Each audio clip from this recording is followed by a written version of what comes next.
Então vamos lá, né, pessoal? Hoje a gente vai continuar a nossa matéria, só que dessa vez a gente vai trabalhar um assunto que, em tese, é visto lá no início do curso, né? Se você pega uma gramática da língua portuguesa ou se você pega uma apostila voltada para concursos públicos, a chance maior é que esse conteúdo esteja lá no inicinho. Só que por motivos didáticos eu escolhi falar sobre esse assunto mais para o finalzinho do curso, justamente porque ele é muito isolado.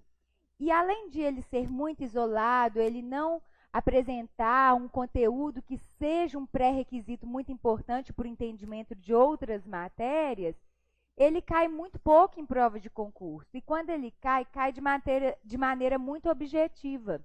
Então, esses são alguns dos motivos que me fazem trabalhar esse assunto mais para o final do curso, já que no inicinho a gente precisa pegar mais o embalo para ver uma matéria que é relacionada à outra, né, a parte de sintaxe que é relacionada à parte de morfologia, e aí a gente perde muito tempo. Na verdade, a gente não perde, a gente ganha muito tempo fazendo essas relações. Então, eu prefiro trabalhar esse assunto de forma mais tranquila, mais isolada, no finalzinho do curso, justamente para aquelas pessoas que estiverem fazendo um concurso e esse assunto estiver expresso no edital. Então, vamos entender aqui de novo a estrutura da língua portuguesa, como a gente fez no inicinho do curso. A parte de gramática é basicamente dividida em fonologia, morfologia e sintaxe. A parte de fonologia é a parte que analisa a maneira como a gente deve pronunciar, grafar e acentuar as palavras. Está muito alto? Não, para mim tá bom. Para você tá, Ju? Tá bom, então tá. Então, essa parte de gramática, essa parte de fonologia, é aquela que analisa os sons, a maneira com a qual a gente deve empregar as letras que representam os sons. Então, a gente se preocupa mais com tonicidade silábica, com divisão silábica, com classificação de acordo com o número de sílabas, acentuação gráfica. Isso aí a gente viu naquele inicinho de curso. Depois, quando a gente foi falar sobre morfologia, a gente passou direto para o estudo das classes gramaticais. Quando a gente passou direto para o estudo das classes gramaticais, eu acabei, entre aspas, pulando essa parte da morfologia que analisa os processos de formação de palavras. Como eu falei e repito, eu deixei propositadamente para a gente ver isso no final do curso, justamente porque é um assunto isolado, cai pouco em prova, é mais decoreba mesmo. Então, é bom que a gente veja, né, num momento especial, esse assunto que vai ser trabalhado a partir de agora. Processo de formação de palavras. Então, pessoal, é claro que quando a gramática trabalha esse aspecto da morfologia, que é o processo de formação de palavras, o intuito não é fazer um estudo etimológico aprofundado, né, daquela palavra. Por quê? Porque quem faz isso é etimologia. Etimologia não aparece nessas gramáticas tradicionais da língua portuguesa. Por que não aparece? Porque a gramática tradicional da língua portuguesa, nesses aspectos fonológicos e nesses aspectos básicos da morfologia, trata os assuntos de forma superficial, de forma básica, objetiva. Então, não tem como a gente descobrir qual é o processo de formação que originou todas as palavras da língua portuguesa, porque nós não somos estudantes de etimologia. Só um mestrando, um doutorando da língua portuguesa, nesse âmbito da língua portuguesa, seria capaz de apresentar todas as respostas. E olhe lá, né? Porque ele pode ficar anos na faculdade, anos na academia, que ainda assim ele não vai conseguir saber a etimologia de todas as palavras da língua portuguesa. Mas o básico a gente tem que saber, e é o básico que aparece nas gramáticas normativas da língua portuguesa, e é o básico que é cobrado em concursos públicos.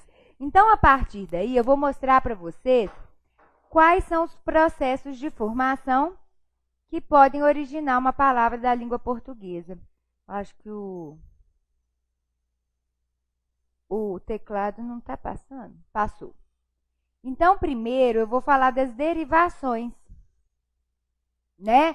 Existem alguns processos de derivação que podem formar palavras da língua portuguesa. A derivação, ela pode acontecer com a anexação de um afixo ao radical da palavra. O que é radical? Radical é a essência da palavra, é a estrutura básica. a palavra da língua portuguesa terá sempre um radical, justamente porque o radical é o morfema, é aquela partezinha essencial da palavra, tá? Então, é como se o radical de uma palavra fosse a alma dela realmente. E aí, quando a gente vai fazer algum processo de derivação prefixal ou sufixal, o que ocorre?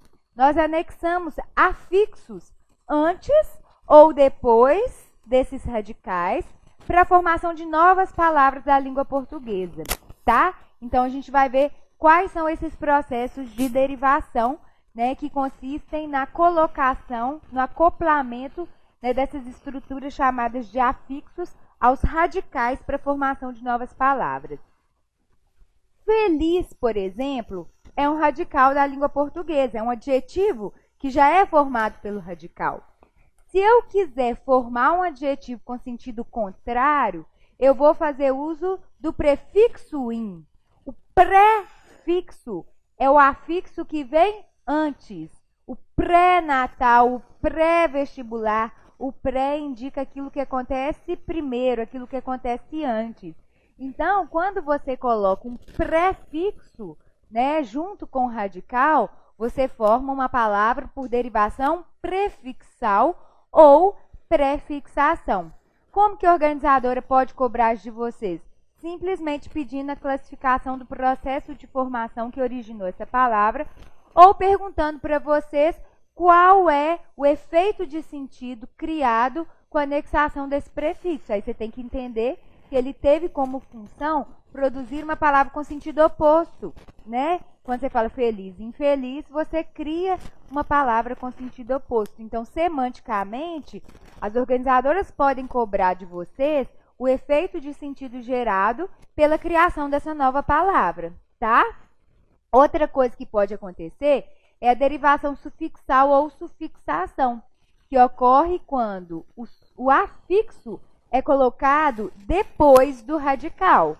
Então, se eu pegar esse mesmo sufixo mente, se eu pegar esse mesmo radical feliz e agregar a ele o sufixo mente, eu consigo formar a palavra felizmente. Então, esse também é um processo de derivação, só que dessa vez ocorreu o processo de derivação sufixal. Da mesma maneira que o objetivo da utilização do prefixo in aqui foi o de fazer com que eu criasse uma palavra de sentido contrário, aqui houve um objetivo também. A formação da nova palavra se deu com a mudança da classe gramatical do termo original. Feliz é um adjetivo, é uma qualidade que você atribui a alguém. A partir do momento que você agrega a esse radical sufixo mente, ele se transforma em advérbio. O mente, inclusive, é um sufixo muito utilizado para a formação de advérbios a partir de adjetivos.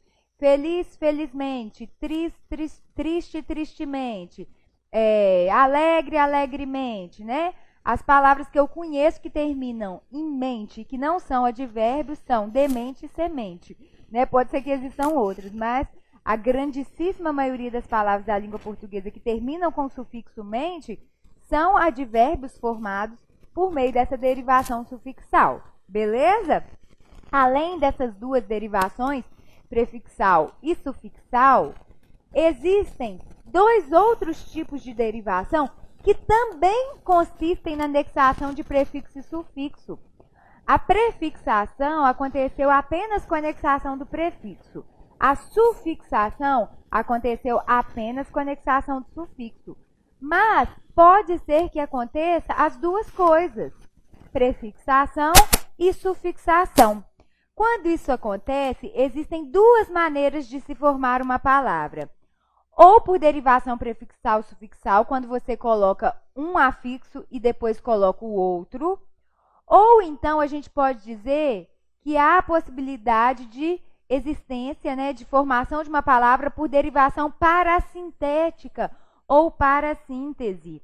Mas espera lá, a derivação parasintética é muito parecida com a derivação prefixal e sufixal, porque as duas consistem na colocação de prefixo e sufixo para a formação da nova palavra. O que elas têm de diferente, então? Na verdade, o que elas têm de diferente é a questão da simultaneidade. Como assim da simultaneidade? Quando você forma uma palavra por prefixação e sufixação, significa que você coloca um e depois coloca o outro. Quando você forma a palavra por parassíntese ou derivação parasintética, você precisa colocar o prefixo e o sufixo ao mesmo tempo. Mas como assim ao mesmo tempo? A palavra não existe só com o prefixo ou existe só com o sufixo. Ela só consegue existir se eu colocar os dois ao mesmo tempo. Então, vamos entender isso melhor. Eu formei a palavra infelizmente, que agora já é o contrário do advérbio felizmente que eu tinha usado anteriormente, não é verdade? Para eu saber se essa palavra é formada por derivação prefixal, sufixal ou por derivação parasintética, eu vou tapar o prefixo e vou ver se a palavra existe só com o sufixo. Existe a palavra felizmente? Sim, a gente acabou de ver na derivação sufixal. Existe a palavra infeliz? Existe, a gente acabou de ver na derivação prefixal. Então, significa que a palavra infelizmente existe só com o prefixo, aí a gente teria a palavra infeliz, ou existe só com o sufixo, aí a gente teria a palavra felizmente. Então, primeiro eu coloquei um e a palavra existiu, depois eu coloquei o outro. Eu não precisei colocar os dois simultaneamente para formar a palavra infelizmente. Agora, vejam a diferença.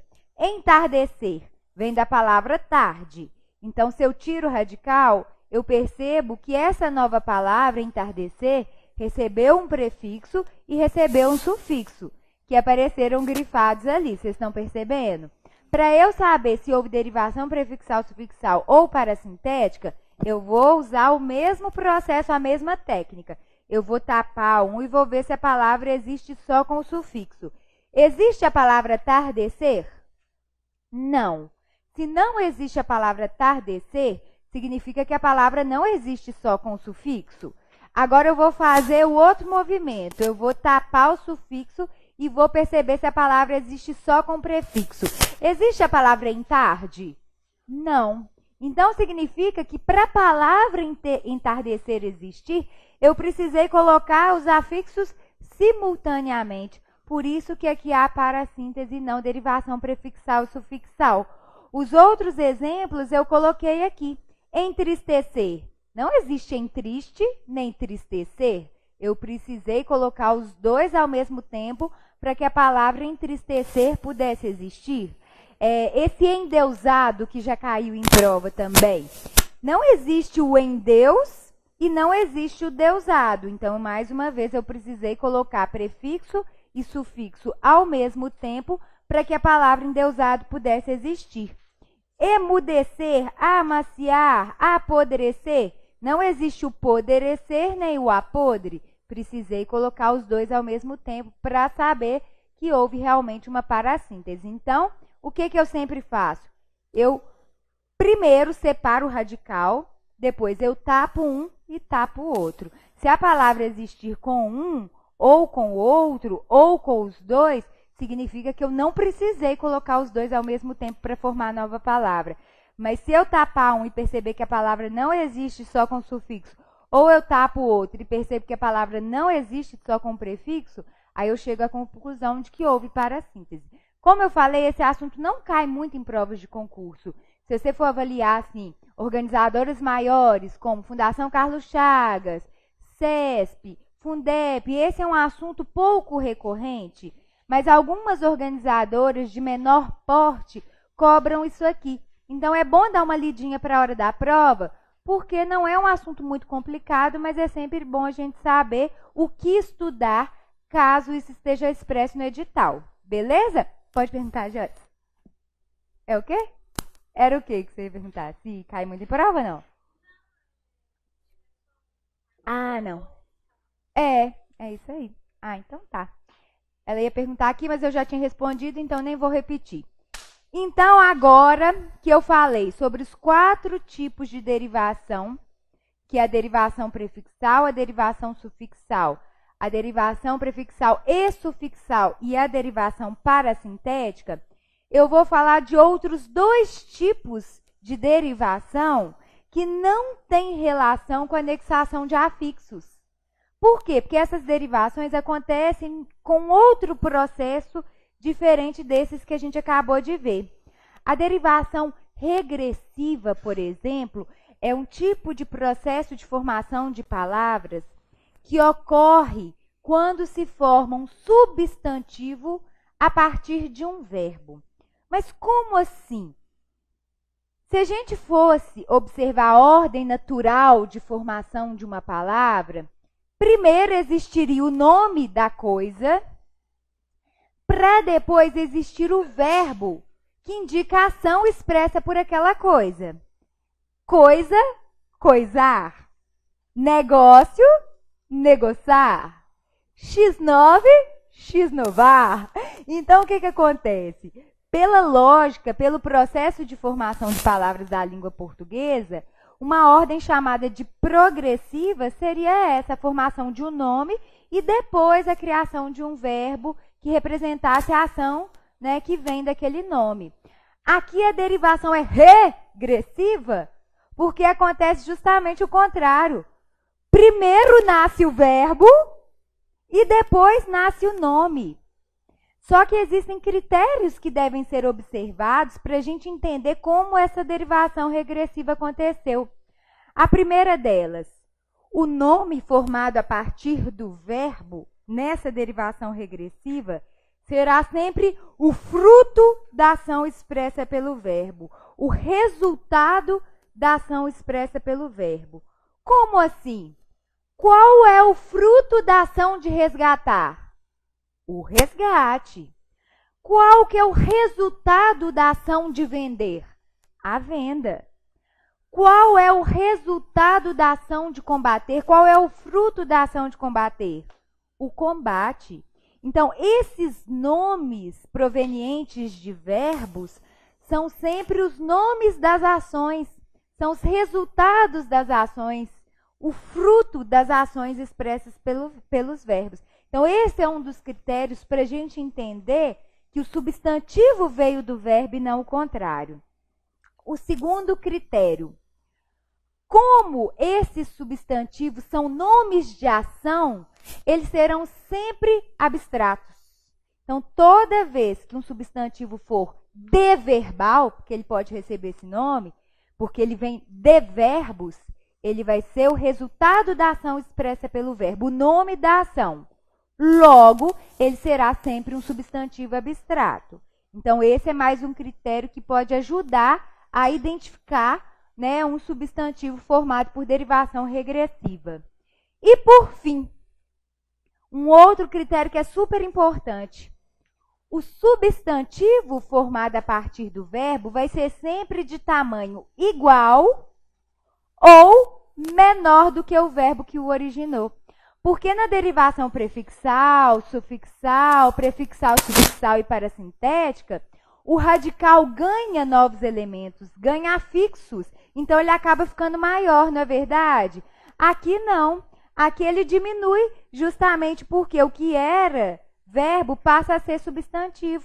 Então, ele acaba perdendo uma letrinha ou outra. Então, ele nunca vai ser maior do que o verbo que o originou. Então, vejam que resgate é menor do que resgatar, venda é menor do que vender e combate é menor do que combater. Então, os substantivos formados a partir de verbos são sempre iguais ou menores do que o verbo que o originou, ou do que os verbos que os originaram, beleza? Agora, olha só. Fruto da ação de pescar é a pesca. O fruto da ação de sacar é o saque. Eu acho que ajuda muito a identificação de um substantivo deverbal, de um substantivo, né, formado por processo de derivação regressiva, a gente pensar nisso. O fruto da ação de vender é a venda. O fruto da ação de pescar é a pesca. O fruto da ação de resgatar é o resgate. Então, pensar nesse fruto de ação ajuda muito, tá? Oi. Aham.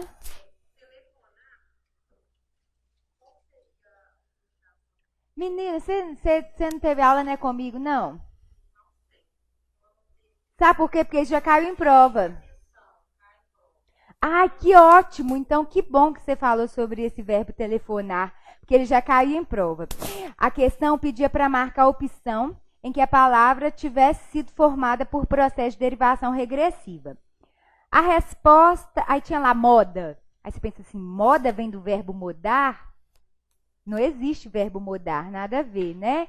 Aí tinha uma outra opção que era correta, eu não me lembro qual, e tinha a opção telefone. E aí muita gente me perguntou, ai, Cris, eu não posso imaginar que o telefone vem de telefonar, telefone é menor do que telefonar, só que avaliar se o substantivo formado é menor do que o verbo que o originou é um dos critérios.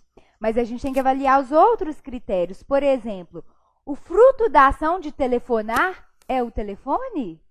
Não, é o telefonema, não é verdade? E, além do mais, telefone é um substantivo concreto, não é o nome da ação. Toda vez que o substantivo for formado por processo de derivação regressiva, ele será um substantivo abstrato justamente porque ele é um nome que designa aquela ação expressa pelo verbo. Então, por aí, eu já saberia que telefone não é formado por derivação regressiva. Primeiro, porque apesar de ser menor, ele não é o fruto da ação expressa pelo verbo. Em segundo, porque ele não é sequer um substantivo abstrato, ele é um substantivo concreto. Aí muitos me perguntam, Cris, então eu posso considerar que o fruto da ação de telefonar é telefonema, né? É, mas eu posso dizer que o telefonema é formado por derivação regressiva?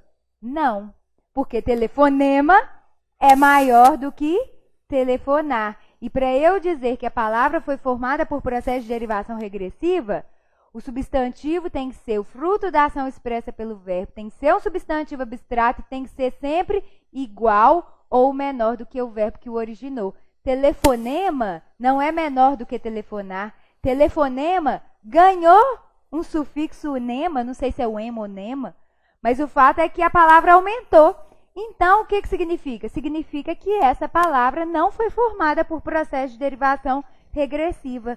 Telefonema foi formada pelo processo progressivo de formação de palavras da língua portuguesa, ou seja, primeiro surgiu o nome do objeto, aquele objeto vai ser chamado de telefone. Depois surgiu o verbo, telefonar. Depois surgiu o fruto da ação expressa pelo verbo, telefonema. Então, houve um processo natural de formação da palavra telefonema, da palavra telefonar, que surgiram a partir do substantivo. Então, esse é um processo natural. Esse aqui que é o processo regressivo, que acontece exatamente o quê? O contrário em relação a um processo natural de formação de palavras. Por isso que, se a questão estiver perguntando sobre isso, identifique a palavra formada por derivação regressiva. Já risquem as opções que colocarem substantivos concretos ou palavras maiores, porque às vezes, sem pensar nos outros critérios, a gente já vai conseguir identificar a alternativa correta, tá? Então, substantivo deverbal, ele vem de verbo. Ele é sempre um substantivo abstrato, porque ele é o nome da ação e vai representar o fruto da ação expresso pelo verbo. Nunca é maior, é sempre igual ou menor do que o verbo que o originou. Você ia perguntar alguma coisa, Ju?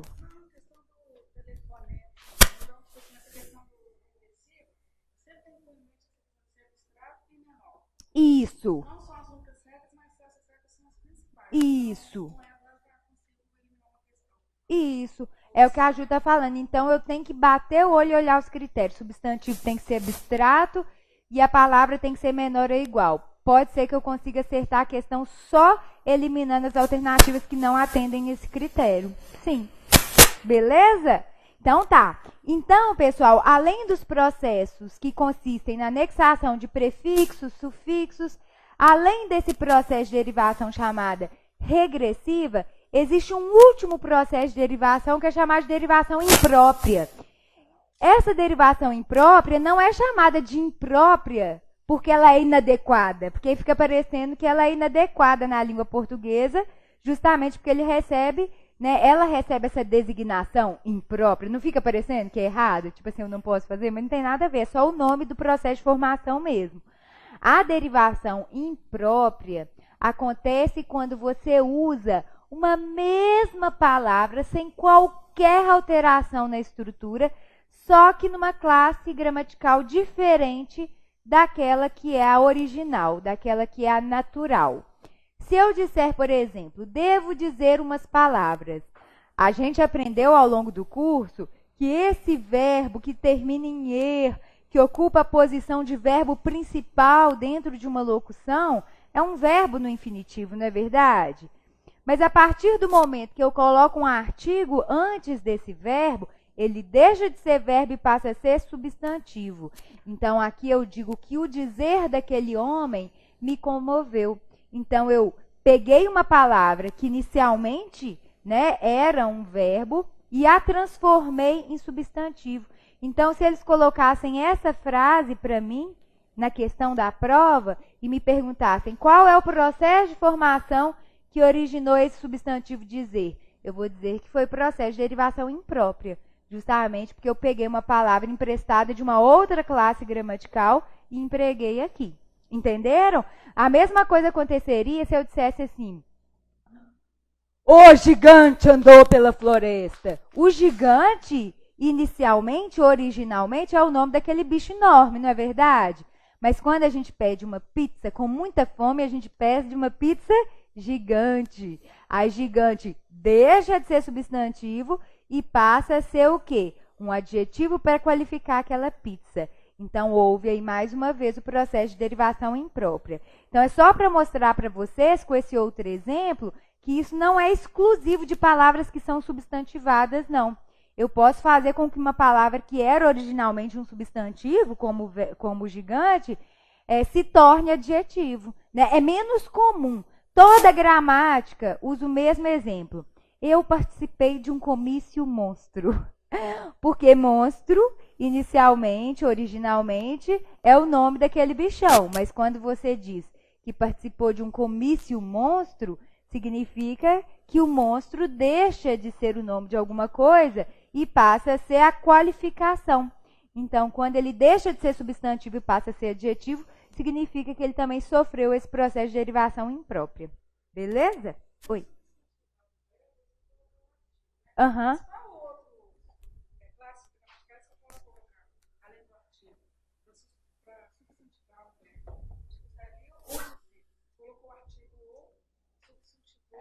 Aham. Ah, tá. Ótima pergunta, Ju. O que a Ju perguntou aqui? Além do artigo, existe alguma outra classe gramatical que é capaz de fazer a substantivação de um verbo? Sim. Qualquer termo determinante. Lembra do as duas meninas foram ao baile? Artigo determina, adjetivo determina, numeral também pode determinar, pronome pode determinar. Qualquer termo determinante pode fazer com que uma palavra que originalmente pertence a uma outra classe gramatical se torne um substantivo.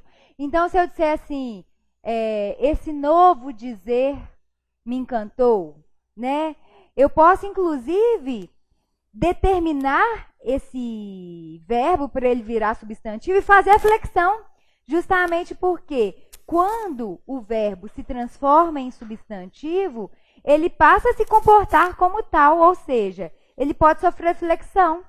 Tanto é que se eu fosse falar dos novos dizeres, eu substantivaria a palavra com a presença de novos, que é o adjetivo, e ao mesmo tempo eu faria com que esse substantivo novo, né, vindo de um verbo, passasse a se comportar como um substantivo. Entendeu? Vocês entenderam também? Então, o artigo que normalmente aparece em prova fazendo o processo de substantivação, mas qualquer outro termo que determina o substantivo pode fazer com que palavras de outras classes gramaticais se transformem também em substantivos. Beleza?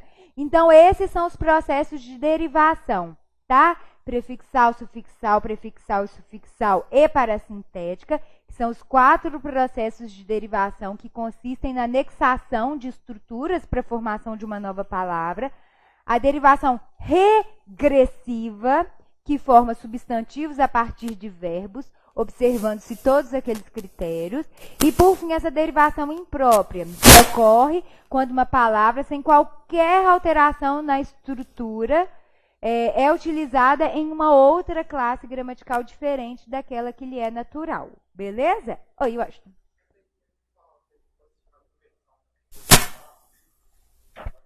Não. O Washington perguntou se a derivação imprópria pode ser chamada de conversão. Oficialmente, eu acho que não.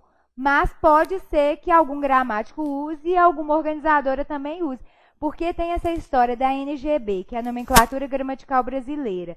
Pode ser que ela faça uso de uma nomenclatura, de uma terminologia mais oficial, mas pode ser que alguém use alguma outra nomenclatura para designar, né, o mesmo processo.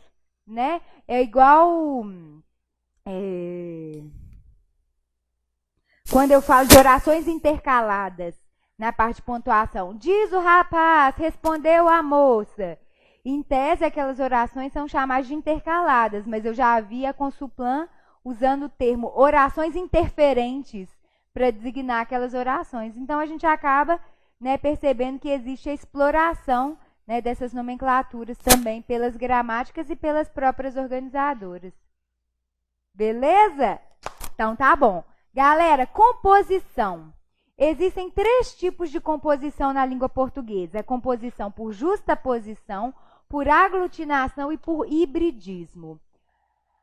Todas elas consistem na união de 2 ou mais radicais. Como eu falei para vocês, radicais são os morfemas mais essenciais que existem na língua portuguesa. Por quê?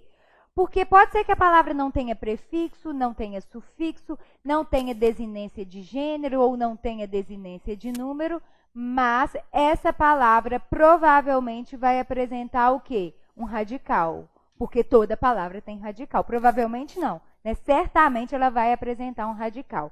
Então, quando eu penso na derivação prefixal e na derivação sufixal, eu não me deparo com a presença de vários radicais. Eu me deparo com a presença de um radical que apresenta estruturas que formam novas palavras. Por exemplo, feliz, infeliz, felizmente. Então, eu uso prefixo e uso sufixo, mas eu continuo com um radical só. Já na composição, não acontece a presença, não acontece a anexação de prefixo e sufixo. Acontece a união de radicais, ou seja, esses radicais já serviam para designar alguma outra coisa na língua. Quando você pensa em pé, pé já é o nome de uma coisa. Você pensa em moleque, moleque já é o nome de outra. Mas quando você forma pé de moleque, aí você já usa essa palavra para designar um terceiro elemento, entenderam? Então, aqui não é a união simplesmente de um prefixo com um sufixo e um radical. Aqui são 2 ou mais radicais diferentes, palavras que já serviam para designar outras coisas.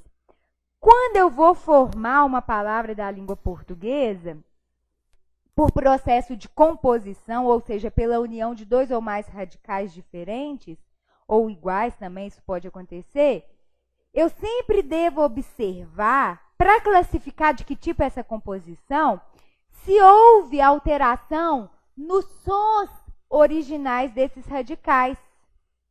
Se eu, para formar a nova palavra composta, não alterar os sons originais dos radicais, significa que eu fui justa. Eu vou ser justa, eu não vou alterar os sons originais desses radicais. Então, esse é o processo de composição por justaposição. Ele não altera os sons originais dos radicais. Isso acontece com pé de moleque, couve-flor e guarda-roupa. Por quê? Porque guarda já era pronunciado como guarda, roupa também já era pronunciado como roupa. Couve já era pronunciado como couve, flor já era, né, pronunciado como flor. Ou seja, esses radicais já eram pronunciados dessa forma originalmente. Então, para formar o nome desse terceiro elemento, né, eu não precisei alterar os sons desses radicais. Então, a gente diz que a composição se deu por justaposição. Mas existe a possibilidade da formação de palavras compostas com a junção aglutinada desses radicais, ou seja, eles ficam tão aglutinados que eles acabam perdendo algum fonema ou alguns fonemas que originalmente pertenciam a esses radicais. Se você pensar em planalto, que aparece em todas as gramáticas, plano mais alto. O fonema do primeiro O desaparece quando você forma planalto. Então, significa que esse processo já não foi justo. Ele foi o quê? Aglutinado, né? Essa palavra aglutinado, ela tem cara de aglutinado, né? Tem palavras que elas parecem realmente o que elas indicam, não é? Igual veludo, veludo, veludo. A palavra, ela parece um veludo, não é? É igual aglutinado, tem cara de ser uma coisa misturada realmente, não é verdade? Então, em planalto, ainda que um fonemazinho tenha sido perdido para a formação da palavra nova, a gente já considera que essa palavra foi composta por aglutinação. Existem palavras que são tão aglutinadas, mas tão aglutinadas, que a gente não consegue sequer perceber os radicais que originaram. É o que acontece com vinagre. Se alguém não te contar que vinagre é uma palavra composta, você fala assim, como é que eu ia adivinhar? Só estudando mesmo, gente. Eu só descobri que vinagre era um substantivo composto o dia que eu estudei, porque não dá para sacar. Vinagre vem de vinho mais acre, que tem a ver com o sabor do agre, igual agre, doce. Esse acre aí também, né, é um radical que forma a palavra vinagre, que a gente só descobre porque alguém te conta. Por exemplo, plenilúnio já caiu em prova. Plenilúnio, lua plena, que é a mesma coisa que lua cheia. Embora, em boa hora, né? Embora, então, é a aglutinação de em boa hora. Fidalgo é a aglutinação de filho de algo, que era o termo usado antigamente para falar que alguém era filho de outro alguém importante. Então, existem certos vocábulos que são formados por composição, por aglutinação, que a gente só descobre que foram formados assim porque a gente estudou. Sozinhos nós não conseguiríamos. Então, eu coloquei aqui os clássicos, que são os que aparecem em prova. Beleza? Agora, pode ser que até eu erre. Se eles colocarem um muito diferente, eu vou falar, Jesus, de onde veio essa palavra? Porque a gente não tem um conhecimento etimológico aprofundado para descobrir a origem de todas as palavras. Beleza? Galera, outra coisa. Cuidado com aquelas questões que pedem ao candidato para marcar a opção em que há substantivo simples ou substantivo composto. Por quê? Porque essas classificações dos substantivos estão intimamente ligadas ao processo de formação de palavras. Porque eu aprendi na escola que o substantivo simples tinha uma palavra e que o substantivo composto tinha duas ou mais. Mas agora eu descobri que isso é mentira. Por quê? Porque o substantivo simples é aquele formado de um radical e não de uma palavra, né? Ser formado a partir de uma palavra é só uma consequência do conceito. Afinal de contas, se tem um radical, só tem uma palavra. A novidade veio quando eu descobri que o substantivo composto não necessariamente é formado de duas palavras, mas ele é composto, ou seja, ele sofre um processo de formação de palavras chamado composição, de no mínimo dois radicais. Então, quando eu via em prova vinagre sendo classificado como substantivo composto, eu ficava doida, que eu pensava, gente, mas eu aprendi a vida toda que substantivo composto é aquele formado de duas ou mais palavras. Mentira! Substantivo composto é aquele que sofreu o processo de composição. Então, se alguém me contou que vinagre tem dois radicais aqui dentro, significa que vinagre é um substantivo composto, apesar de se apresentar por meio de uma única palavra. Planalto é um substantivo composto, porque eu sei que ali dentro tem dois radicais. Fidalgo é um substantivo composto. Plenilúnio é um substantivo composto. Pé de moleque é um substantivo composto. Esse aí a gente acertaria até na sorte, porque pé de moleque, coincidentemente, também tem duas ou mais palavras. Mas a dificuldade vem justamente quando a palavra é uma palavra só, mas contém 2 ou mais radicais, como vocês viram que também é possível. Entenderam? Não sei se alguém viu pelas minhas redes sociais o dia em que eu coloquei a formação da palavra aerossol, né? Me referindo ao desodorante. Aerossol, assim como girassol, são substantivos compostos por justaposição. Aí me perguntam, uai, Cris, mas você colocou um S a mais para formar essas palavras. Então não houve alteração? Sim, mas houve uma alteração gráfica. De acordo com a maioria das gramáticas, o que eu preciso é que não haja uma alteração fonética. Inclusive, esse S foi colocado justamente para manter a pronúncia original da palavra sol. Se eu, por exemplo, não usasse os 2 S, ficaria aerosol e girasol. Justamente porque eu quero preservar a pronúncia original do radical sol, eu coloquei um Szinho a mais. Então, em tese, essas palavras são formadas por composição, por justaposição, ou seja, eu respeitei os sons originais desses radicais. Beleza? Pessoal, e por fim, o hibridismo. O hibridismo é o mais complicado de todos. Por que ele é complicado? Não que ele seja um processo de formação de palavras difícil de ser compreendido, mas, em certas situações, ele é difícil de ser identificado. Por quê? Porque o híbrido, o que significa híbrido? Híbrido significa misturado, diferente, não é verdade?